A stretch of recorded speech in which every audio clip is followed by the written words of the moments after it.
માણસને જેટલું સન્માન મળે છે, જેની પાછળ માન આવે છે ને, માન હંમેશાની માટે દુઃખ આપે છે.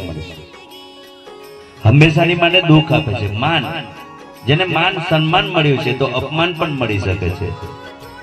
અને અપમાન, કોઈ મહેમાન આવે તમારા ઘરે, મહેમાન આવે તો હારો, પણ 50 દાડા રહેતો, 50 દિવસ જો તમારા ઘર મહેમાન રહે તો તમારું તમને હવલા કે હોય ના આવ્યો હોત તો હારું. એટલે બીજું હવામાન, હવામાન સારું હોય તો હારું. જેની પાછળ માન આવે ને તમે લખી રાખો, જેની પાછળ માન આવે ને એમાં હંમેશાની માટે દુઃખ મળે જ છે. દુઃખ વેઠવાની તૈયારી રાખીએ તો જ માન મળતું હોય, તો જ સન્માન મળતું હોય. સમજે? આ વસ્તુ એવી છે. હવામાન છે. વિમાન, ગુજરાતી ભાષાનું વિમાન. વિમાનમાં તમે બેસી જાઓ તો હારું, પણ દરિયા ઊંધું પડી ગયું તો શું થાય?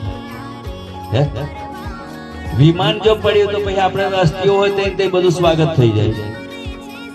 પણ મારો રામાયણ, મારો તુલસીદાસ એવું કે છે કે હનુમાન આપણા જીવનમાં, કળિયુગમાં હનુમાન છે આપણી જોડે, જેને હનુમાન પાછળ પણ માન મળે છે. માન જેને આવે છે ને તો પાછળ હનુમાનજી, જેને હનુમાનજીનો ટેકો હોય ને એ જીવનમાં કોઈ દેવ દુખી નહીં થાય, કોઈથી દીવાની જરૂર નહીં. કે નાસે રોગ હરે સબ પીરા, જપત નિરંતર હનુમાન પીરા.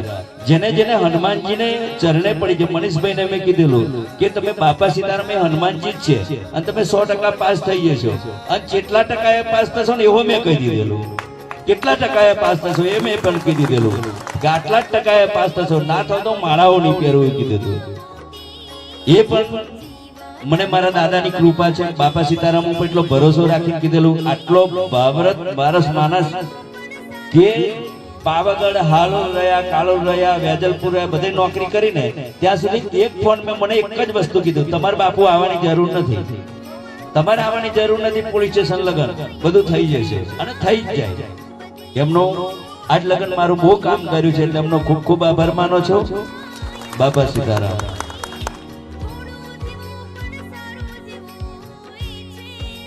હજે મારી ખોડલ થઈને લેખ, હરી લખજે મારી ખોડલ થઈને લેખ, ખોડલ જે કરે